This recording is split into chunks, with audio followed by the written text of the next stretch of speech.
It's a bit of a big group poll, so if you can raise your hands like we do in the playoffs. And just before we start, the big news, Gabe is not retiring. I would hope, Gabe, too, at your retirement press conference, you'd wear something a little better. Yeah, I think I dress Nice up a T-shirt bit and a more. hat, maybe Yeah. a suit and tie, and probably in a bigger room than the media room at Family Sports. Yeah. All right, we'll open it up to Great questions. guys. We're going to start with Pat Graham. Dave, how you doing? Good to see you. I guess, how close did you get, and do you think you're on track for maybe season opener next year? How close did I get? I guess we'll never really know, right? Like, it's such a big difference from laying, like what I'm doing is essentially laying the foundation to skating, my new kind of skating technique, with a new piece in my knee, right? Laying the foundation and playing in an NHL playoff game is very different, and I'm sure you guys all witnessed it. I mean, mentally, I felt pretty close at times. I'm like, all right, well, I can do this. I can go out there for a few shifts here and there, but I think the best decision was made to just for me to focus on what I was doing throughout the entire playoffs, as hard as it was and as much as I wanted to be out there. It was ultimately the best decision for my health, and I think long-term for this organization as well. Eric. A lot of the drills that we saw you doing and skating the last handful of months, you weren't obviously going at full speed or going at an NHL pace. Is that a matter of physically you just aren't able to do those movements yet, or is this a matter of doctors telling you to just ease it and slow it down? I think it's more about earning the right to progress in what I'm doing.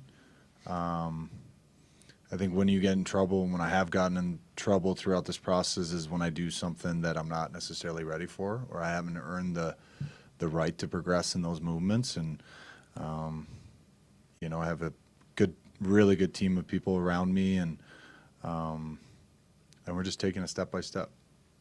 I'd love to go faster. I'd love to go harder. There are days when I go out there and I'd love to try to go for a max sprint for a puck, but I know that's not going to be the best decision for my health. And you just, like I said, you got to earn the right to do those things. And there'll come a day when I get to do that. And but we got to do it step by step.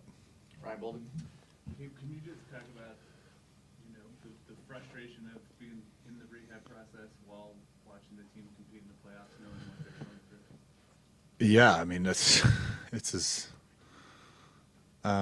just kind of a slow form of torture, I feel like. And, it's win or lose, you want to be out there with the guys, right? Like, even after heartbreaking losses, you want to be in the room with the guys. You want to be around the guys. You want to be there to support them and just kind of go through all those things with them, whether it's ups or downs. But at the end of the day, I knew it wasn't necessarily my time, and I tried to support the guys the best I could, be around the team, which was probably equally as important for the guys as it was for me as well, and for my mental state, just to be around the guys and around the team. So hard, no doubt, but I just kind of kept telling myself that, there'll come a time when you're back in there and your time will come, type of thing. Troy and then Colleen. Gabe, at this point in your career, what drives you and makes you want to do this? You've accomplished everything. I know you're young, human years, but you've won rings, you've been a captain. What drives you at this point to still want to continue on this journey?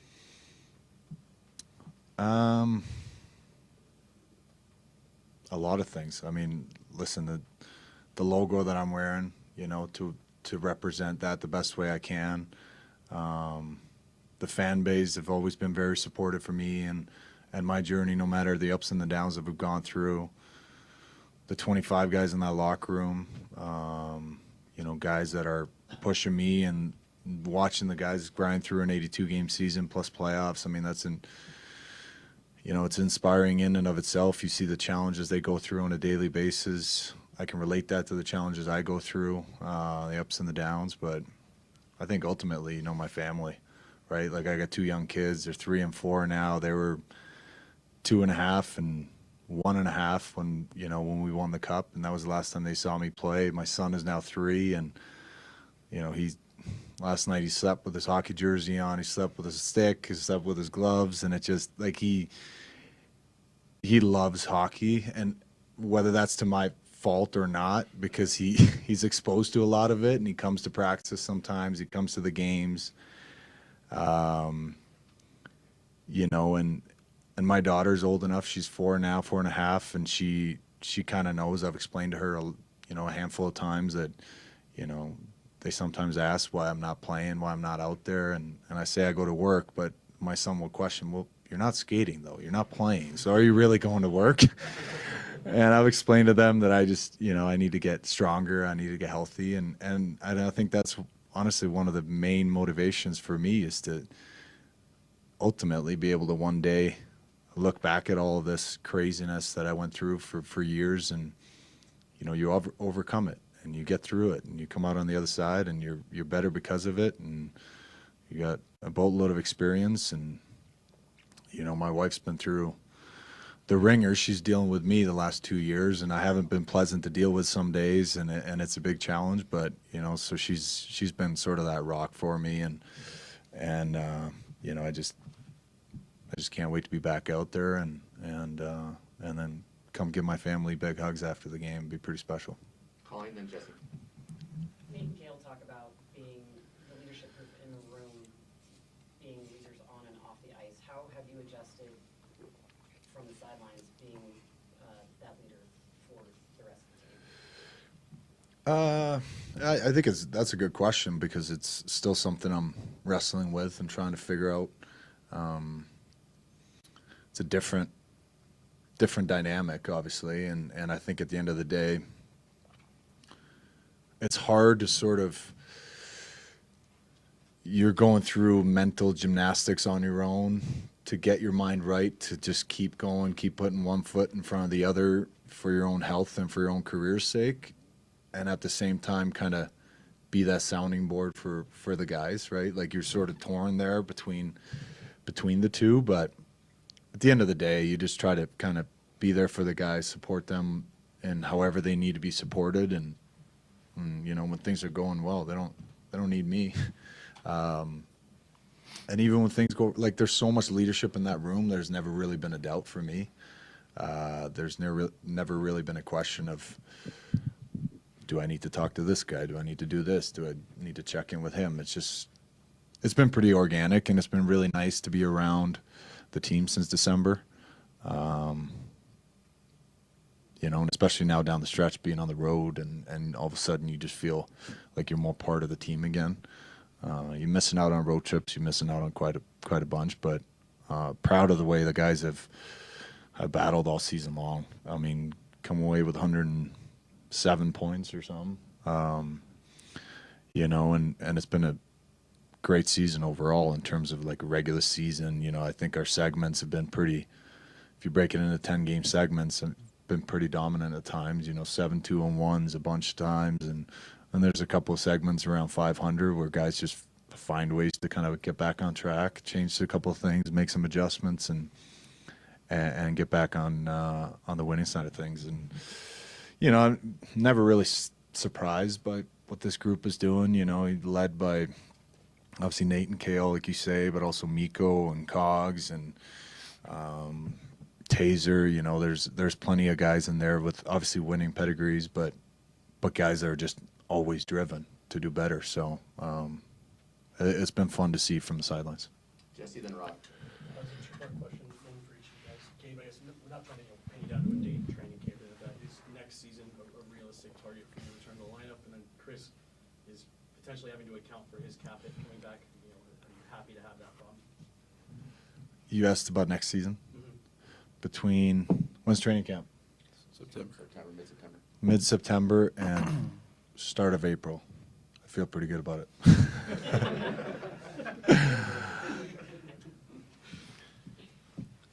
Listen, we can't go and get a guy the caliber of player or the person that Gabe is. His injury has been challenging in a lot of ways, but not more challenging than what he's going through. He loves the game. He's a massive cog in what we're trying to do, and he's earned the right to have as much time as it takes to get back on the ice. So absolutely, it's a cap challenge. It's in a lot of ways, and we have another one as well. So we can't. It's reality. So we'll stay in touch with Gabe and continue to pull for him and see where he's at and glean more information. But definitely hopeful, and we're going to be 100% behind him, like you said, whether it's September, October, November, whenever that day is. We'll be super excited to see it. That's for sure. Rod, then Evan. Kind of following up on what Troy asked, because I wanted to ask about family, because when Brendan joked about you're not here to retire, I've seen the way your kids are watching the game and stuff, and I remember Joe and some other guys talking about one of the most special things is the fact that his kids got old enough to experience that stuff. Is that when you're at the toughest times in this, has that been the ultimate thing, that you want to make sure that they had that chance to experience that on the ice instead of just pictures? Yeah. And I don't know where that comes from. Like I remember growing up, my dad used to play in the Swedish Elite League for a few years, and then he was in the second division. And growing up, when I found that out, I was pissed. I'm like, well, I didn't get to see any of that. You know what I mean? He retired probably 10 years before I was born, but I just always kind of had that in the back of my mind when I started, getting older and started thinking about having kids and whatnot. I wanted to have kids young enough where they could see this part of the stage in my life, right, in our lives, and be a part of it. And I'm really glad that I did, because it's incredibly special. That's definitely a big part of it. But also, you're teaching them so many lessons along the way, right? Like even when things are tough and things aren't going your way, you're still showing up, you're still doing the work. And there are plenty of days where I don't want to go to the rink, where I don't want to go to the gym or whatever, but you still do it. You show up. That's half the battle, and you take care of, you do what needs to be done, right? And they're way too young to learn those lessons now, but down the road they might, we might be able to talk about some of those things and just overcoming challenges, right? So not to get too deep on it, but yeah, it means a lot to me, and it's very inspiring to me. Evan, then Kyle. You joked about the return date next year, but over the last few months, have you hit certain benchmarks that give you confidence that it's going to happen next year, or there are certain benchmarks that you need to hit in the coming months that will make you even more confident? I felt really good now for 2 straight months, physically, with no setbacks, minor or major. So that's a real positive, and I think without sharing too much, obviously it's a bumpy road, and I knew that coming into it, but I didn't realize how hard it was going to be, especially when you do hit those bumps, when you do get set back, and all of a sudden you're off the ice for a month when you think you're actually going to be ramping it up. And I think that's why I answered that question like I did, because there's no point in me setting a timeline or set even a benchmark for July 1st. I want to go game speed, or August 1st, I want to be able to do a bag skate, or whatever it might be, right? You're just setting yourself up to be disappointed and pissed off when it doesn't happen. Now, obviously, within what I'm planning on doing, there is a program and there are steps that need to be met, sort of thing. But they're fluid, and if things go well, then you follow this plan, and if they don't, then we'll tweak it and adjust as we go. But yeah. Kyle and Eric. Chris, as you examine this season, it felt like this roster, especially after the trade deadline in the first round, was in position to make a deep run. How you examine the playoff exit and then just the year as a whole? Certainly felt we had a team capable of winning, and as you guys all know, there's quite a few teams that go into the playoffs feeling they have a chance to win. We've 3 straight 50-win seasons. Tremendous talent on our team, tremendous character.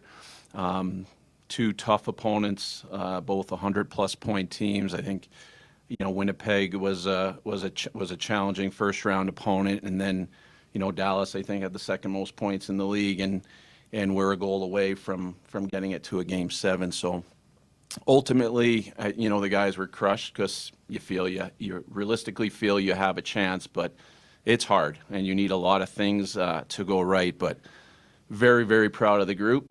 They battle all year. They give it their all. They believed every single day that we were going to find a way, even when we fell behind. So continue to be proud and know we're going to be back. Eric and then Troy.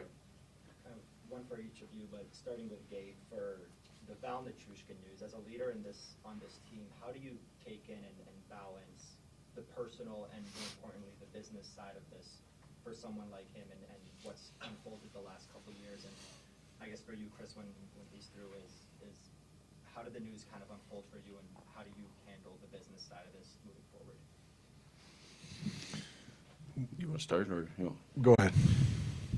Well, the news came the morning of Game 4, the Monday, and you get a phone call and you see the number and you get a pit in your stomach, right? That was a tough one.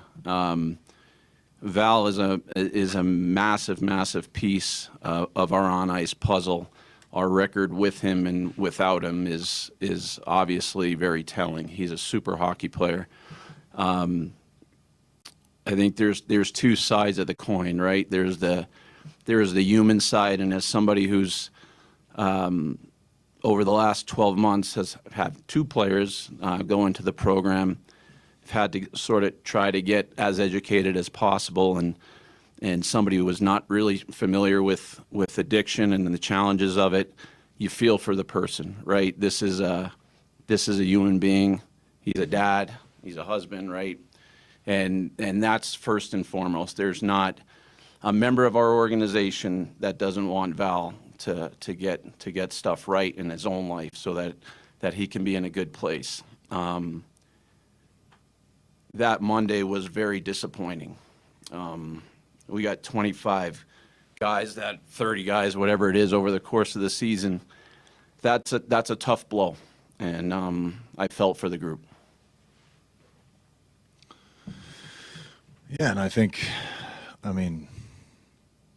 from my perspective, just like Chris said, Val is a teammate of ours. He's a friend of ours. He's somebody that we've raised the cup with and had lots of good memories with and challenges you've gone through over the years with, right? But so you care for him and you want him to get help and you want him to get right. Now, what happens here moving forward, it's up to him how he's going to handle it. And, we obviously we're pulling for him and hope everything goes well. But devastating to lose a guy like that going into Game 4 in a playoff matchup where, that the margin for error is so small. And I'm sure in that Game 4, guys are pretty rattled about it and pretty hard to just kind of set aside and go and play as much as you want to be mentally strong and just go out there and win with whoever's in the lineup or whoever's out of it. It's obviously a big piece. So I think guys are rattled the group pretty good, and I think they responded really well of Game 5 and Game 6 as well. But felt number one, I think the first thing that came to my mind is I just felt bad for the guys in the room. The guys that battle so hard and the guys that care so much, and this time of year, definitely difficult. Troy? Chris, you mentioned that you can have compassion for the individual, but you also have accountability for the player. Have you made a decision if he'll play for you again? I understand the suspension goes until November, but will that decision be made prior to that, or where does the decision come down on when would he ever play for this organization again? What I can say to you is we've got to look at all options, and at this time, priority one is for Val to get the help he needs, and assuming he does, and after the 6 months, we'll have to read and react on that. But it is very plausible that he will be back with the Avalanche. Go Megan, then Mark Kisla. I was hoping you could give me some clarity on the timeline for Val. Since he entered stage 3, does that mean that January was stage 2? And does that mean that he was in violation of stage 1 at some point? And what is your understanding of the criteria he has to meet to be reinstated at a later date? And does the PA offer him protections with his contract while suspended? All good questions, Megan. I think stage one was unfortunately last year, and then stage two was the when he left the team during the year, and stage three was obviously started that day that we got the phone call on game 4. As far as the 6 months clock, I would assume it starts that day, and the rest of that, the reinstatement stuff will go by what the league doctors and the program dictate. Go Mark and then Jesse.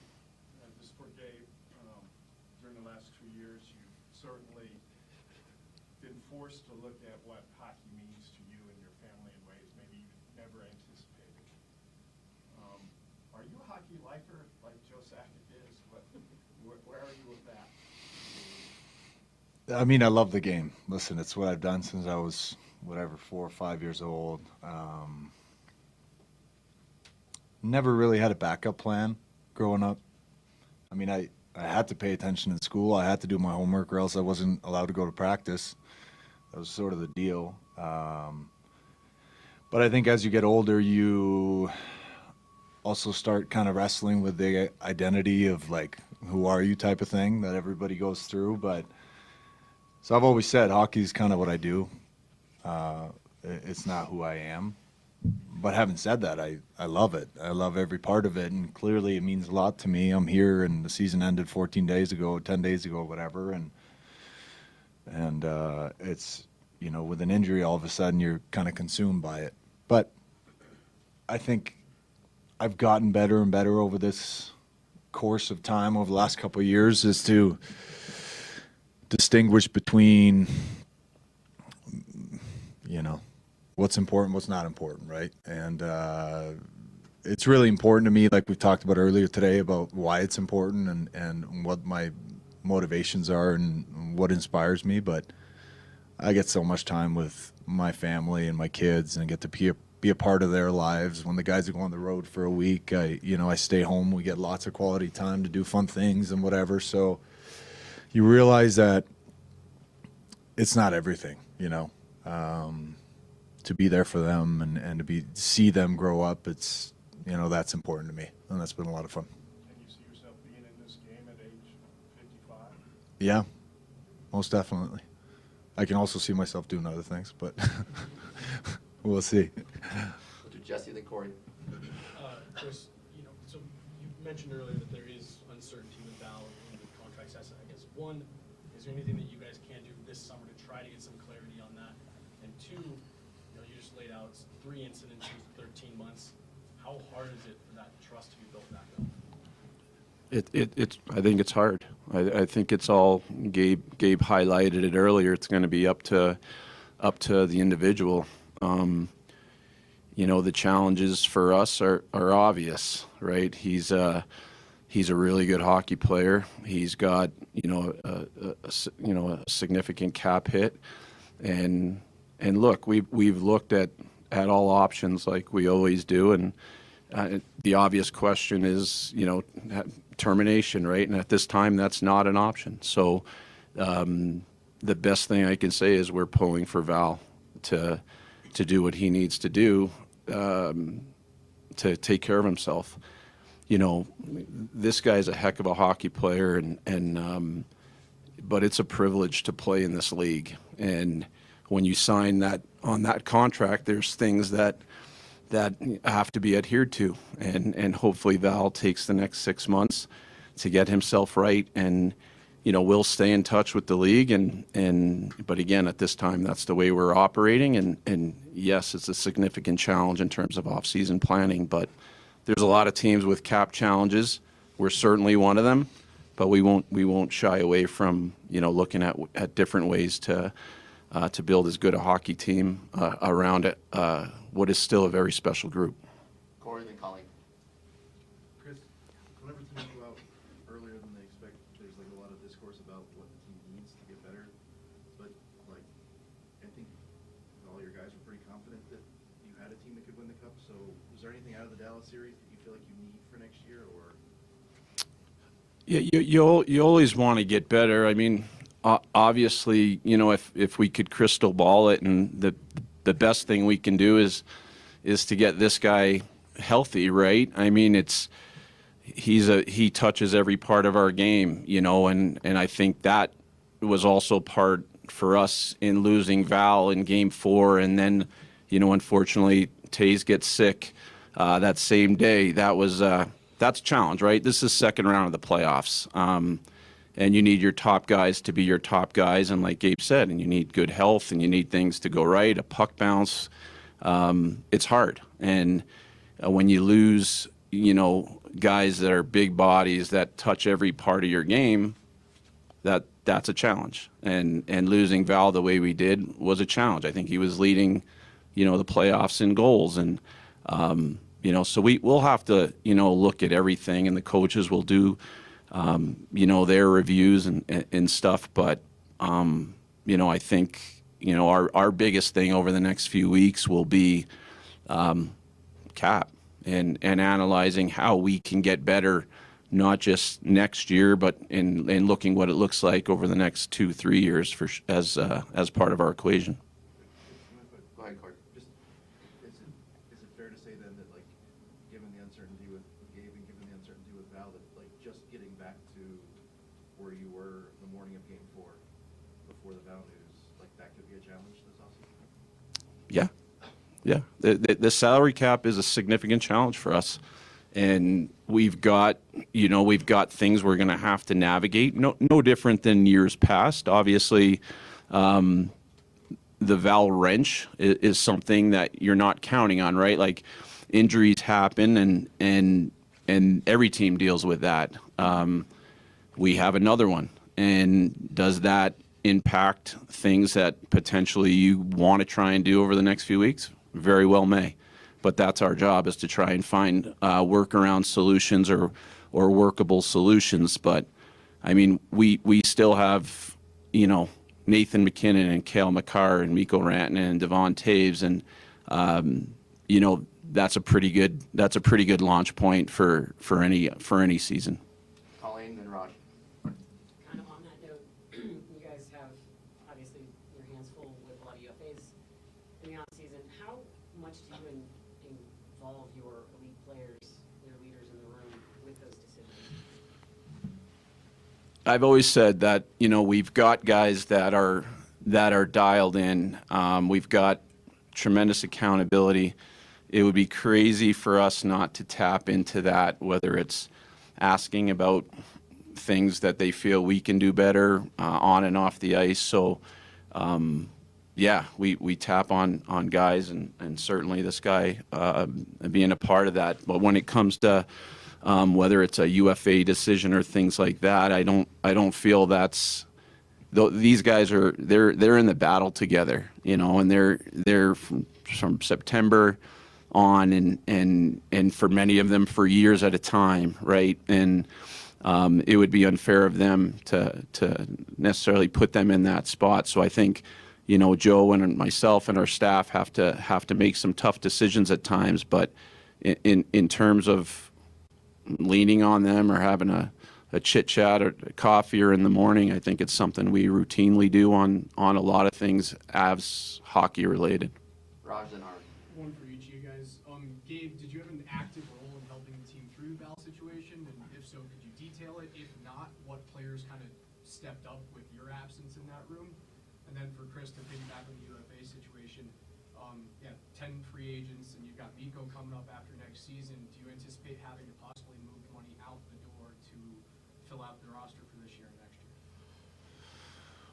As far as like an active role in dealing with it, I don't know if there was one to be had, really. Like, I found out the news right after morning skate that morning. A lot of the guys were gone already, and then, you know, I think Bedsy spoke to the group right before the game, and I'm sure the word had spread at that point. So there wasn't really much to do. I know the guys in that room, I know exactly what they probably did, is they just said, all right, well, he's not in the lineup, just like Taser wasn't in the lineup. Obviously very different circumstances, but you can't really go into the game sulking about who's in or who's out. You just go out and play and do your best in trying to win a hockey game, and I know that's what the guys did. Raj, yeah, like anything, like our next few weeks, like next week we have our pro scouts coming in, and then, part of what I'll have to try and ascertain is the needs and what other teams are thinking. We have the combine after that, and then leading into the draft. So in terms of off-season planning, it'll be analyzing free agency, analyzing potential. What other teams are looking to do, is there a fit, is there not a fit, in terms of specifically looking to move money out. At this time, I think we're way early in that process. As we stand today, what I do know is we will need, plenty of what we call lower AAV types to fill out the roster.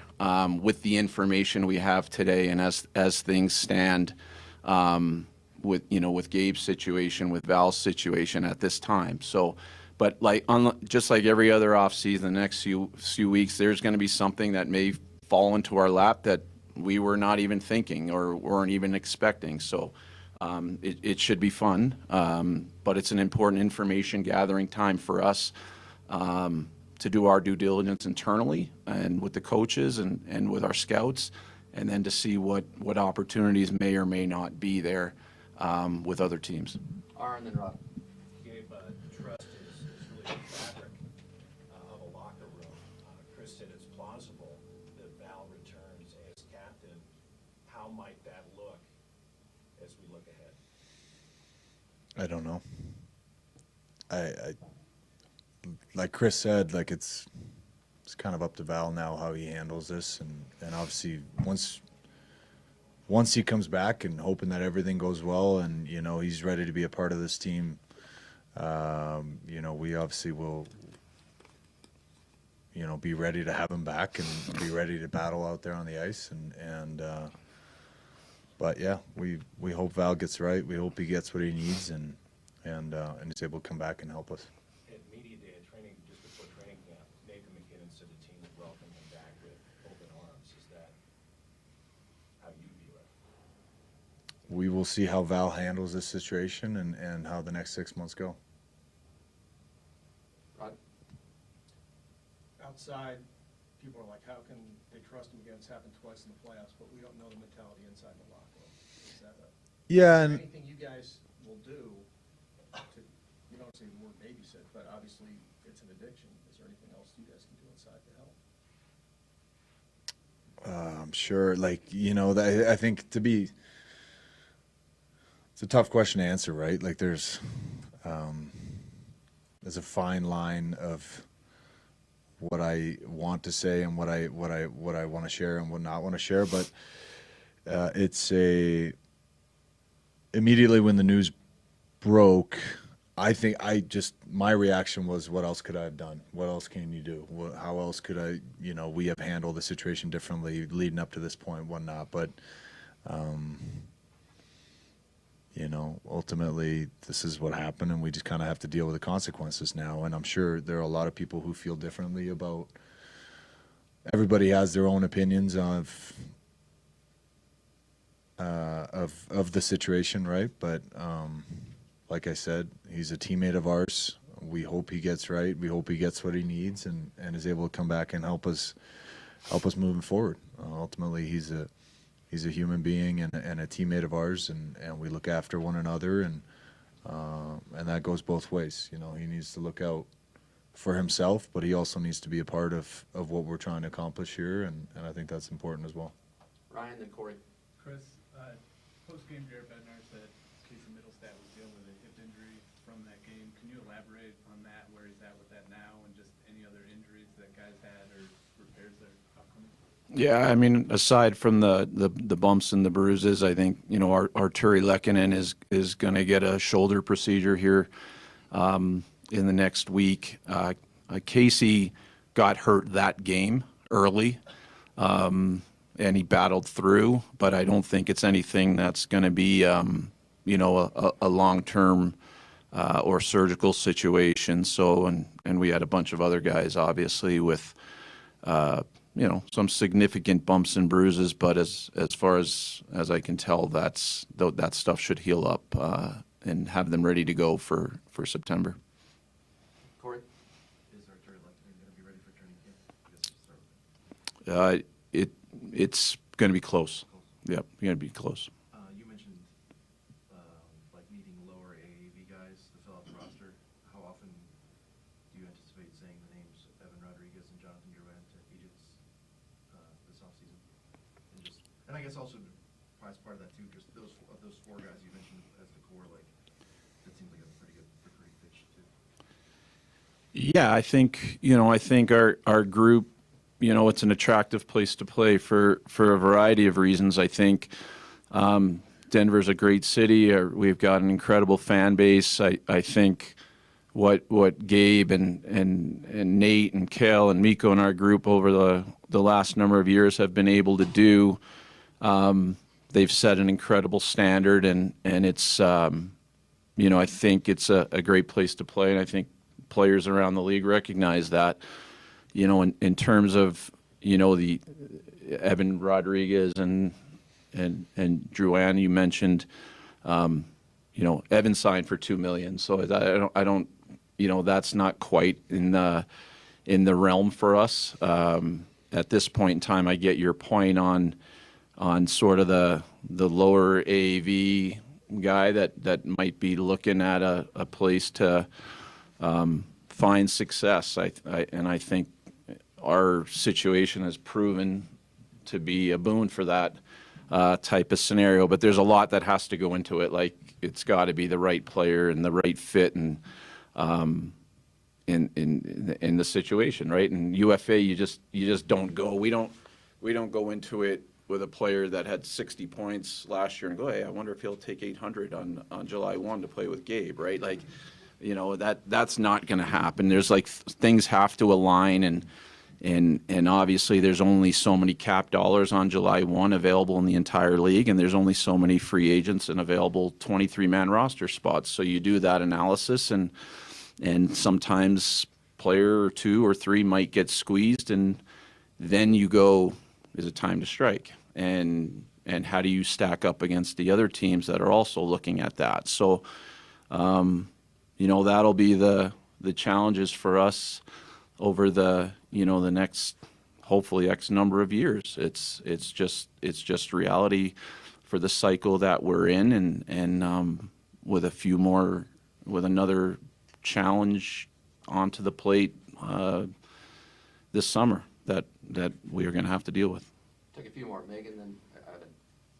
Gabe, with so many new faces in the room this last season, two of which come to mind, Miles Wood and Ross Fulton, guys who will be here for a little bit, what does it look like for you getting to know some of those new players and staying connected with your group? Yeah, I think this is. That was one of the challenges for me this season, right? Or at least the first half, I wasn't even around. I'd come in and out and try to get to know guys, and but that's the challenge every year. Is just how do you do your thing, and especially now, last 2 years, I rehab, try to get right physically, and at the same time be there for the guys and get to know them. Like, I think, just for you guys to understand, a lot of the bonding that you see and a lot of what happens when a team starts gelling, A, comes from winning hockey games, B, comes from traveling, comes from practice on the ice. Like, those are all things that, and if I'm around, I come into meetings or I go eat breakfast with the guys or whatever, right? Sometimes it can feel a little bit forced, and you're kind of forced out of your comfort zone that way. And when you're a part every day of the team and you're in practice, you're on the road, you're doing all these things, right? Winning hockey games just comes very organically that way. So this was a little bit different to get to know new guys. But listen, I think they're all quality people that we brought in this locker room, and just takes more time because I've been away so much, right? And I've missed a lot. But I love the guys in that locker room, the new guys. They're all quality people, and I really enjoyed having Zach Parisi around, and I think he brought a lot to our locker room and on the ice, obviously, too. So it's a fun group to be a part of, and just excited for the day when you're no longer when you're no longer really on the sidelines, when you can be a part of all of it, right? That's where I'm the most comfortable. So, yeah. Then Eric. Talking about lower AAVs, Dallas had a lot of young players that were contributing on entry-level deals. Do you see Kovalenko's, Foodies, Malinski's guys that can fill roles and help out next year? And if Cal Ritchie has a big summer and comes to camp, is he an option for this team? All of the above, right? But they have to get it done on the ice. Like we don't. We'll look at PTOs. We'll look at waivers. We'll look at free agents. But I think we're at the point where jobs aren't given; they have to be earned. It doesn't matter draft status, free agent, how we get guys. We just want guys that are going to help us win. So. The names you mentioned, certainly Sam Malinski, Foods, Kovalenko, we all think they should be excited, right? They should be dialed in to have great off seasons and to come in and kick a door down to make sure that the coaches and Joe and myself, they're NHL players. We believe there's ability there to do that. But they have to earn it. Hopefully we'll get Callum Ritchie signed here in the near future. He had an awesome year. After a challenging year the year before, I think, he put up a lot of points and had a really good playoff. He's a young kid that has to, get man strong and then come into his first NHL training camp and, we'll see what he can do. He's 19. I think for us, the exciting part about that is when you've got Nathan, and now we've added Casey Middlestat. I think Callum Ritchie, we can wait until he's ready to thrive, and he can come in a role where he doesn't have to be, a counted on point producing guy from a young age, which I think. Can be a challenge, right? He can come in and grab a role and grow at a pace that allows him to thrive in the league and not just survive. So I'm excited about our middle of the ice and the age of it, to be honest. So, but training camp, that's what training camp's for, and we'll see. But guys have to kick a door down and earn the right to make the team. Eric, Kyle, we'll finish with Troy. A couple things on the UFAs, just opposite of Evan's question. You have a couple of veterans in Cogliano, even more so in Jack Johnson, who really expressed interest last week in wanting to come back. Where do you stand with those guys, and do you still see a fit for them in this room and on the ice? And the other part of the UFA question is, none of these guys played a bigger role from all the UFAs than Jonathan Drouin. Do you see a scenario, and how confident are you in that scenario to lock them up?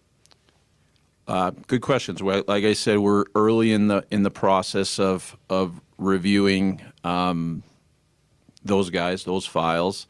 We'll get with Bedsy, and after our pro meetings next week, had good meetings with Cogs and Jack. As older guys in the league, they've been on under 1 million type AAVs the last few years. Certainly think both can still play. In the league, they had good years for us, and as we said to them, for those guys, we can talk to them until June 30th. I think we'll get through our initial meetings internally, and then make decisions on that. On Drouin, that's a different animal, right? He came in and took 800 or 825 or whatever it was to sort of reestablish himself and show the type of player that he can be, the hands and the skill, which we were the beneficiaries of this year, in large part to his credit. He took advantage of the situation and had an incredible year. And again, at this time, I'd be lying to you if I said it would be a challenge. It won't be a challenge to get something done there at this time. We've got the cushion to deal with. You get 10%, over the cap. But the uncertainty of certain situations, we've got a lot of I's to dot and T's to cross and things to figure out on that over the next few weeks. But Joe is certainly a guy that a lot of teams would love to have. Last year's Jonathan Drouin. He's young, he's skilled, he was dialed in and took advantage of the opportunity that was presented to himself. So, happy for him, and we'll definitely stay in touch with him over the next few weeks. Question for both of you. How special was Nathan McKinnon's season this year, and is he the MVP in your mind? He is in mine. Oh, Yeah. Sorry. No.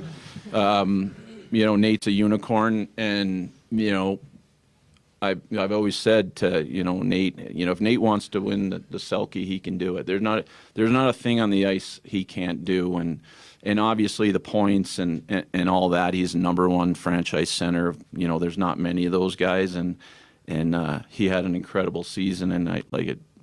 It's an honor to get to watch him and our team do what they do. But Nate had an awesome year. Yeah, no doubt. I mean, in my opinion, it's his third MVP, but I'm keeping my tally at home. But yeah, so no matter if he wins it or not, whether he wins the Hart, the Lindsay, or both, or none of them, it doesn't change our perception of who he is or what he's done. And I'm sure the Avs fans and you guys feel similar, right? Like you guys get to see, and we all are blessed to get to see him, playing on a nightly basis, and I don't think anybody should be taking it for granted. So he's just when you think you've seen it all, he pulls something else out of the bag and shows us something else, and it's been fun to watch. Can't finish with Troy.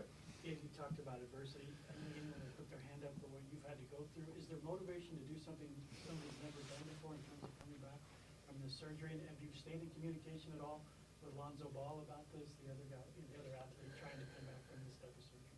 Yeah, I mean, to answer the first part of your question, I think it was something I thought about maybe more frequently, like right after surgery, when you're non-weight bearing and you're in pain and you're trying to figure out how to walk stairs and those sort of things, and it was so fresh, and then you realize this is going to be a long road. And then once you get back to kind of everyday life, you fill your days with sort of these micro goals of what you want to do, and these smaller things what you want to accomplish. And you get busy, because when you don't stay busy or get busy, then your mind can go to crazy places, whether that's, good things or bad things. But, at the end of the day, we're 12 and a half months into this. I think I said about a year ago before the surgery, I think, everything that I've been told is 12 to 18 months type of thing, right? So we knew that the playoffs was a very optimistic thing, and I think I've sort of let go kind of being the first to do this, a little bit for myself as well, because it takes some pressure off of me, and I just want to get healthy, get back to playing hockey, get back to being with my teammates and playing in front of our amazing fans, and whether I'm the first or somebody else has done it before, doesn't really matter. I just, more so important to me to take every step as it's supposed to be, and make adjustments along the way, and be able to skate without pain.